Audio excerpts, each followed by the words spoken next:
5 minutes after 11 o'clock. Thank you for tuning in this beautiful Thursday morning. Hope you're doing well. And drive carefully out there. Remember, there are some road closures for the funeral procession of Trooper Chelsea Richard, whose funeral is today. And our condolences, of course, and our salute to all of you first responders out there. A couple of weeks ago, maybe it was a month ago or so, there was an article in the news about the state of New York making a decision to take their electoral votes and assigning them not to the popular vote of the voters of the state of New York, but rather to the popular vote of the rest of the nation at large, which would include the state of New York. But of course, that's not what the Founding Fathers had in mind.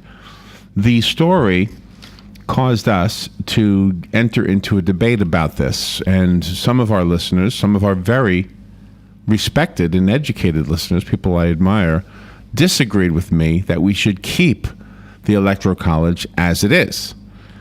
Now, in my effort to defend my position, I realized that I was not clueless, but forgot the wonderful lessons that I learned from our next guest, because she's been with us before. And maybe I would have agreed with our anti-Electoral College listeners at one time. But we spoke once before to Tara Ross, and she's on the phone again, and she does such a wonderful job of explaining the whole reason for this. There was a story this morning, and you know what, when this comes up, this whole thing comes up when somebody fears that their candidate or their party is going to lose, but they want the popular vote to be the thing that wins. And now there's a news story that says that the Electoral College might actually be better for the Democrats in 2016. So now the Republicans are going to be against the Electoral College. This is not, in my mind, this is not a partisan debate. It is sometimes when people bring into it that, for example, George Bush shouldn't have won, that Al Gore should have won, then it becomes a political one. But if you actually look at the reason for this, and I'm going to take a crack at it right now while Tara is listening and see if I get it right, and then let her fill in the rest of the blanks. The reason for the Electoral College is that without that system, candidates would only need to campaign in New York, LA, Chicago, Miami. Yeah. They wouldn't need to worry about anybody in any of the rural districts. And as much as you here in Ocala like to think you live in a city, the candidates who are out there, they do not look at Ocala as a city. They look at Ocala as the Hicks. They look at Ocala as the rural part of the country. Right. They will not come here. We have candidates who show up at the villages. It's not unusual, actually, for candidates to show up here. Why show up here? Because they have to convince people in the lesser populated areas to vote for them because of the Electoral College. That's my position. Let's see if I have it right or not. Tara Ross is a retired attorney. She's the former editor-in-chief of the Texas Review of Law and Politics. She's a best-selling author and one of the best people I've ever spoken to explain why we need to keep the Electoral College. Her book is called Enlightened Democracy, and I'm so honored to be able to say she's on the air with us. And it was by my request specifically that Tara come on. And thank you to Linda Roney over at their company. What's her company? Spence Media. Spence Media She's retiring. For doing the job to find Tara, because I wouldn't have known how to do this. Tara Ross. Good morning, Tara. Good morning. I'll try to live up to that introduction. Oh, wow. And where are you right now? Where are you calling from? I am in Dallas, Texas. It is raining cats and dogs here, and all of my electricity went out right when you introduced me, so I am so happy my phone is working. Oh, wow. Yay. Oh, good. Oh, wow. So are you on a cell phone? No, it's my landline. I don't know why. Oh, okay. Well, that's a good old landline then. Yeah, the actual landline. So Tara, how did I do with my understanding of the Electoral College? Am I right that if we didn't have it, nobody would ever care how we felt here in the rural parts of the country? I mean, absolutely. The Electoral College forces candidates to broaden their base of appeal as much as possible. I probably would have said it forces them to build national coalitions. You can't just go to one big city or one densely populated area or a handful of them and expect to get enough support to win a national election. Because, of course, with our Electoral College in place, it's not enough just go get the most people and they're all in one corner of the country. You have to win simultaneous, multiple victories in many states, in many different kinds of regions, many different kinds of voters, many different kinds of industries. And if you cannot broaden your appeal in order to win all of those simultaneous victories, then there's no way you can win. It's impossible as a matter of math. So that is one reason why we look to a system that gets us the majority of states' votes instead of a majority of individual votes. It's a proxy. It helps us to force candidates to do that, to look to everybody in the country. Okay, and that's kind of how I understand it. And I only understand it because of you. I don't know if you remember us, but we remember you. Yeah. Okay. You remember? Okay. So here's the thing that came up when we were trying to debate this without your help.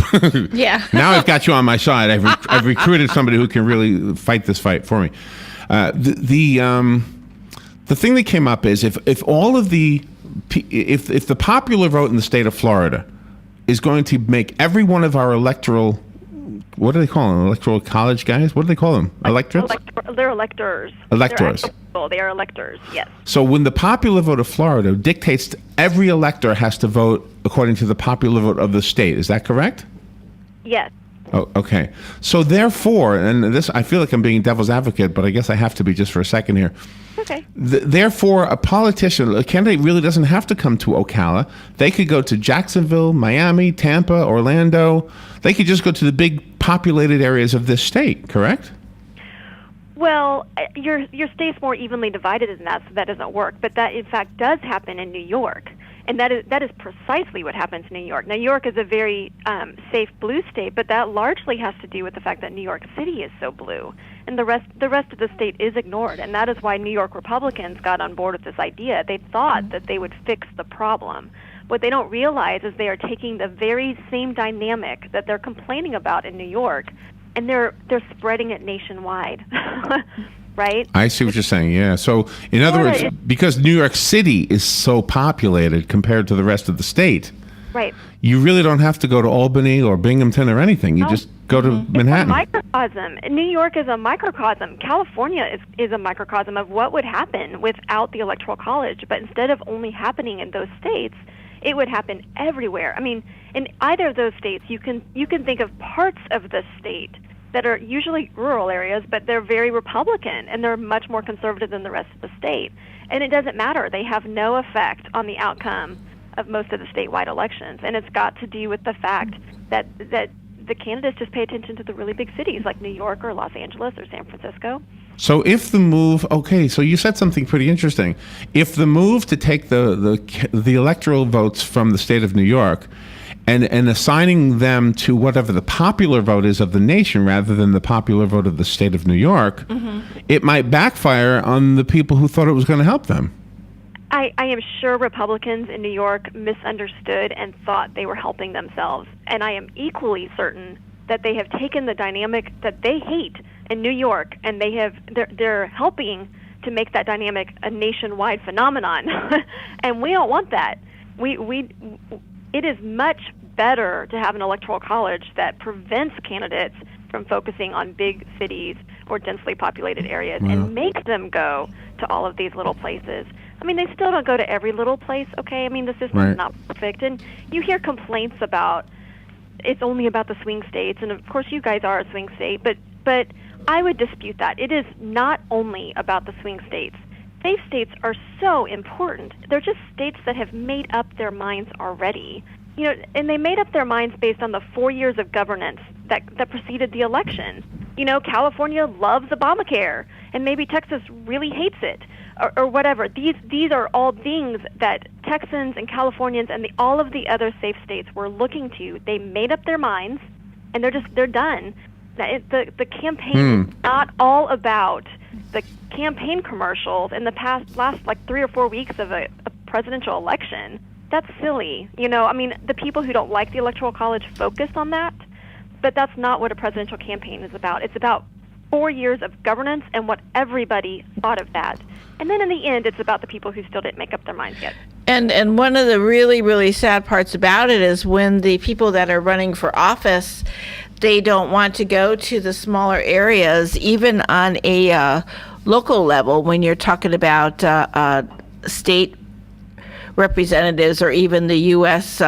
Congressional districts. They don't want to go to the not as populated areas, but there are a lot of intelligent people that live everywhere across the United States, and they are passionate about our country, and they do vote. And I really think it's a slap in the face to them when those politicians treat them as if they just are dirt under their feet and they don't count. Look, I agree. I think it happens in lots of kinds of races around our country. I was having a debate on Facebook with somebody about this in Texas, and wouldn't our gubernatorial election process be so much better if it was more like the Electoral College, which I think it would be. I think that would be great, because there are lots of really small places in Texas that are ignored during our gubernatorial elections. Absolutely, yeah. Houston and San Antonio and Dallas tend to drive the elections, and I think that's horrible for our election process. So another is this a misconception? This is another argument, I should say, that comes at me from our listeners who disagree with us right now. And by the way, the only reason I agree with you is because you convinced me to agree with you. Yeah. because I didn't always understand it. You did a great job of explaining it, and I've carried that torch ever since. Thank you. But I just don't know how to articulate it like you do. So one of the things that comes up is the founding fathers made the Electoral College because you needed that back then, because you needed to send somebody to Washington, because we didn't have the communications, we didn't have the transportation, etc. Respond to that. I mean, that is a misconception that is out there, and there were travel and communication difficulties, but that was not the main reason the Electoral College was created. The main reason was because the founders knew that it was a general issue at the Constitution in many ways. If you create a pure democracy, if you create a country in which 51% of the people rules the other 49% all the time without question, then you're going to have a lot of dangers out there. Historically, those kinds of governments have imploded. Imagine an example I give often is in the wake of something like 9/11, in fear, anger, outrage, religious bigotry. The 51% could do anything they wanted. Right. And our founders knew that. They knew that was why pure democracies implode. They wanted to set up something different. Now, they had a problem because they had just fought a whole revolution over the fact that they didn't have a representation in Parliament, and so they wanted to be self-governing. But how do you reconcile these two things? How can you be self-governing and not let 51% tyrannize the 49%? And so the solution that they created was they created a constitution that blends lots of different kinds of government: republicanism, small r; democracy, small d; federalism. Sometimes we look to the states, not the federal government, although people seem to forget that all the time these days. Yeah, right. That was the idea, and these are all just protections for our freedom. The fact that we have a Senate, one state, one vote, and a House, one person, one vote. We have presidential vetoes. We have supermajority requirements to amend the Constitution. All of these things are deviations from a pure democracy, but they were inserted to make sure that while we are self-governing, the majority must act reasonably and not just trample minority groups. See, you say it so well. So how many other states have decided to assign their electoral votes to the popular opinion of the country, not the state residents? So 10 states plus 10? the District of Columbia have done this, and they have a total of 165 electoral votes among them. They need 270. So basically, the process is they are entering into an interstate compact, basically a contract. We all agree with each other that when we get this number, 270, then we're going to all change our laws at the exact same time this is going to happen. And they're going to change their laws so that it says our electors go to the winner of the national popular vote. So it looks like an end run around the Constitution, right? Because the constitutional amendment process requires 38 states. But they are 61% of the way there with only 10 states plus D.C. Mm-hmm. Wow, oh, gosh. And that's because they're the more populous states? Let's see. I had the list in front of me when my electricity went out earlier. Oh, no. It's getting too long of a list. I can't remember it all the time. Okay, it's California, New York, Illinois, New Jersey, Washington, Massachusetts, Maryland. Yeah. Rhode Island, Hawaii, and Vermont. So there were a couple of small states. Two small ones, yeah. But all blue states, for what it's worth. So that would effectively do away with the whole idea of an electoral college, and then the 51% could dominate the 49%. For purposes of the presidential election. So just for that. So how come that's an easy message to grasp? How come they don't grasp it? Yeah. You need to have, I don't know, a big megaphone or something. I mean, our electoral college has been so badly mistaught for so long. It's a huge mountain to overcome, you know?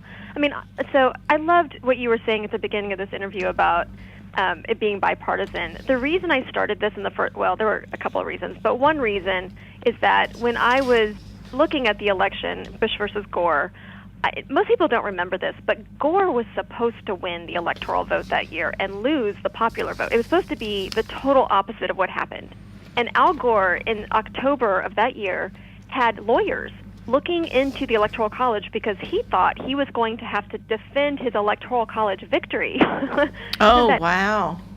Mostly what I got out of that was this can go either way. Yes. This yes. is not about the fact that I did vote for Bush. It's not about that fact. I put that in my book, you know, full disclosure, I voted for Bush, but I don't. It's not about that. You know, John Kerry would have won in 2004 if he'd won Ohio. He could have flipped one state, and it would have been, again, an electoral college victory and a popular vote loss.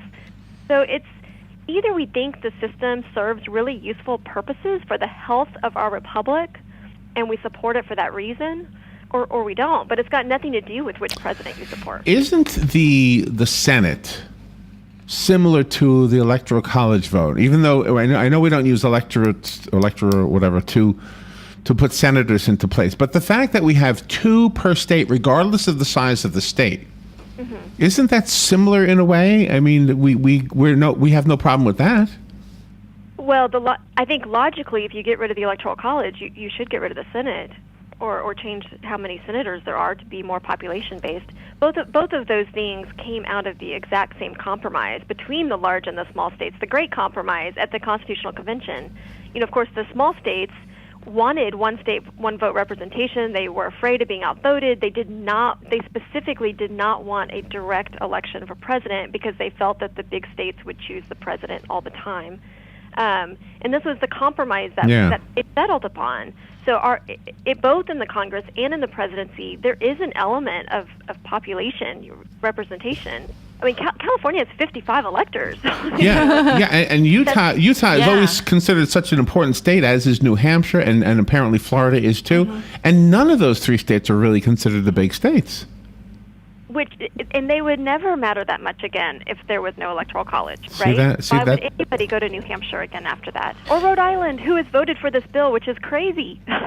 Do the people really want this, though? I mean, the people in general, not those that we elect to go to Congress to vote on it. I think that most people don't have any idea what's happening. Right. Most of the people, the states I mentioned, I would be willing to bet the vast majority of the citizens have no idea they've joined the compact. What I have noticed in many states that it has been defeated when the grassroots have done a really good job just getting word out about it. And even then it's hard, right? Because you've started this saying nobody understands it, and people don't know if they should support this or not. So it's an educational effort. But there have been several states where Oklahoma, I think, is in this camp. Colorado is in this camp, actually, where the citizens literally just started calling, and we do not want this, and it died. The bill died. Tara Russ is our guest, and Tara, a big part of this is our listeners, so let's take a couple of calls. We are talking about the Electoral College. The book that helped me understand why we should keep it is the book we're focusing on. It's called Enlightened Democracy, The Case for the Electoral College. I know many of you disagree, but be open-minded and at least hear what Tara is saying, and get the book if you can. All right, let's go to the phone. Good morning. You're on the air. This is a fascinating topic. The people who founded this great republic, they understood the importance of divided power. That's why they divided the power between the big states and the small states, and they wanted to divide the power between the branches of the government, and they wanted to make sure that the rural population wasn't overwhelmed by the urban population, and so on and so forth, all the way through our Constitution and the way this country was set up. And the Electoral College is a crucial part of that.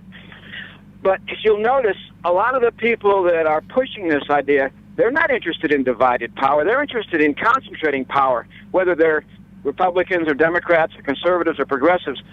It's all about the concentration of power, and I'm really enjoying this discussion. Thank you, Larry. Thank you. Okay, so he definitely agrees with this position. Yeah. So, yeah. I think that's great. I've never heard anybody say it quite that way before, and I completely agree. And actually, one thing that would end up happening from this that I've talked about elsewhere is we would potentially end up with a federal election code, which of course would put all the power in one place in the hands of an incumbent, by the way, because he'd probably be appointing the guy in charge of his own reelection. Oh, wow. Good point. Yeah, really good point. So, let me take another call, Tara. Good morning. You're on the air. Thank you for calling. You're on the air with Tara Ross. Hey, Tara, thank you for being on the air this morning. I'm a person that was very much involved with the 2000 election, and the fact that there were many Americans who came to the state of Florida from other parts of the country, but primarily Texas, and found themselves in a Dade County voting county office, and how they influenced some of the people in there that were trying to do their jobs. They had to close a business, and I think it made, at least at that time, many Americans pay close attention to what's going on. And then the question for the Electoral College became very popular for a short period of time from both political perspectives. So my reason for calling would be, could you explain to the listeners at least your interpretation on the influence of not large states versus small states, but about the fact that the Electoral College was basically put in place to protect our number one business at our first for 300 years of our country's history, which was slavery. And I'll hang up and listen to your address to the Electoral College and its connection to protecting slavery. Thank you. Wow. Okay, I never heard that before. What do you think? No, I've heard it before. Look, I honestly I disagree with it. I think it's another myth that is out there about the Electoral College. That is not why the Electoral College was created. Now, there were discussions about slavery when it came to how congressmen were going to be apportioned, and the way that the Electoral College is related to that is simply that you have the same number of electors as you have congressmen plus senators. So once that compromise had been made about the House of Representatives, then it did get incorporated into the Electoral College. But that was not the reason the Electoral College was created, and it just wasn't. So. But you know what that sounds like? It's saying what that sounds like. The people who believe that are saying is that the rural areas were dependent on slavery, and therefore they wanted to be sure they were included in on the vote. Mm-hmm. But the cities in the South had slavery just as much as the farms did. Yeah, I don't think it was really, my perception of that has not been as a rural versus city thing as so much as a southern versus northern thing. Mm. So. And you've really hit the politicians in their financial belt, because like you illustrated earlier, if the Electoral College is done away with, then you wouldn't have any politicians in office. The senators. Oh, you mean if we got rid of the Senate altogether? Right, exactly. Yeah, I mean, presumably they won't vote themselves out. There's no way to get rid of the Senate, by the way, without like every single state would have to consent. Tara, I want to thank you for being on the air with us. Obviously, you were going through a storm and whatever else. Yeah. For the listeners, this is my thing. I learned from Tara about the importance of the Electoral College. It sunk in finally after listening to her, and at the time, the first time we had her on, we did have the book. Yes, we did. This time we don't, so I can't give it away. But I would suggest get it for your Kindle, your Nook, or you get the actual book, and just open-mindedly and try to understand what she's saying. It has nothing to do with one party or the other, and everything to do with allowing us to have the country that is not 51% of the people dominating over the other 49%. That's the big message here, I think. Huge. The book is called Enlightened Democracy, The Case for the Electoral College. Tara spells her name Tara, Ross, ROSS. And your website is tara@ross.com, is that right? That's right. It's a right. wonderful site. If you have just a second, I'm actually giving away free copies of the first edition to any educational purpose if you contact me. And if there's enough of them, maybe reimburse shipping. But wow. I will just send, I've sent plenty of just government classes or civic groups. If you will use it for an educational purpose, I will send you the first edition. Thank you, Tara. The second edition, is... Fox News Radio, I'm Lillian Wu. The Veteran Affairs Secretary facing down calls to step down in the wake of allegations over a VA medical center. House Veterans Affairs Committee Chair Jeff Miller has made good on his subpoena threat. All those in favor of the motion to issue the subpoena will say aye. Aye. The committee is now demanding the Department of Veteran Affairs release all documents related to an alleged secret wait list at a VA medical center. Fox Radio's Rachel Sutherland. There are reports that 40 patients died while waiting to see doctors at the center in Phoenix, Arizona, and there are concerns about other VA hospitals. Whistleblowers claim the secret list was maintained to cover up delays in treatment. A former Georgia peanut processing plant manager pleading guilty in a salmonella outbreak case that killed 9 people, and applications for first-time jobless help falling to 319,000 for last week. Latest sign that the job market is slowly improving. Fox News, we report, you decide.